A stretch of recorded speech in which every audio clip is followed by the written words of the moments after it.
જો કોંગ્રેસ એમ કહે છે કે અમે બદલાની રાજનીતિ તો નથી કરતા, પણ આ બદલો નથી તો શું છે? ભલે અમે આગળ ના આવ્યા પણ આમ આદમી પાર્ટીને અમે પાછળ કર્યા. નહીં, અમે ઇલેક્શન લડીએ છીએ તો અમે અમારા મુદ્દાઓને લઈને ઇલેક્શન લડ્યા છીએ, એમાં બદલાની વાત નથી.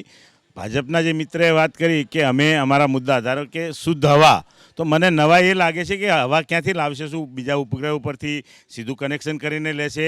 શું કરશે? એમની પાસે એનો કોઈ પ્લાન જ નથી.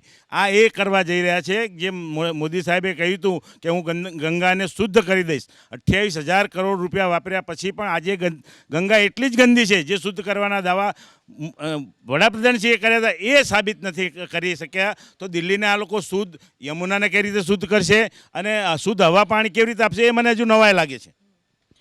જો ભારતીય જનતા પાર્ટીની હમણાં એક ટ્રેન્ડિંગ સ્ટ્રેટેજી છે, 2 નાયબ મુખ્યમંત્રી 1 મુખ્યમંત્રી. દિલ્હીમાં શું ફોર્મ્યુલા આવી શકે છે? દિલ્હીમાં સ્ટેબલ ગવર્મેન્ટ આવી રહી છે. દિલ્હીની અંદર સીએમના ફેસ અનેક લોકો છે.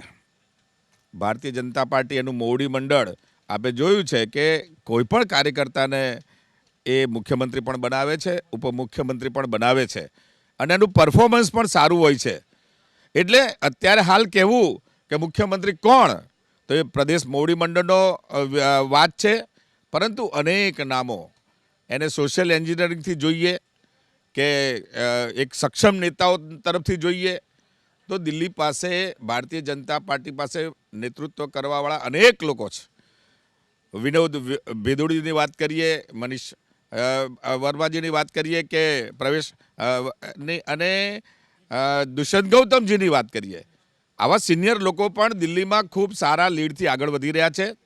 એટલે ભારતીય જનતા પાર્ટી પાસે વહીવટ કોણ કરશે એ તો પ્રશ્ન જ નથી.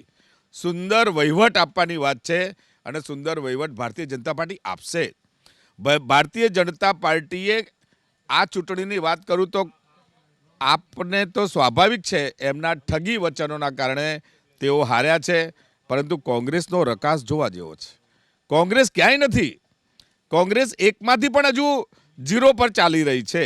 તો આ દેશ માટે મોટો મેસેજ છે કે કોંગ્રેસ સંપૂર્ણ સફાયો થઈ રહ્યો છે અને કારણ કે અવિશ્વાસુ પાર્ટી છે, એના સાથી પાર્ટીઓ સાથે વિશ્વાસ નથી કરતી. જ્યારે આદરણીય નરેન્દ્રભાઈ મોદી ઉપર વિકાસ અને જે કહે છે કરી શકવાની ક્ષમતા હોવાના કારણે આ વોટ મળ્યા છે.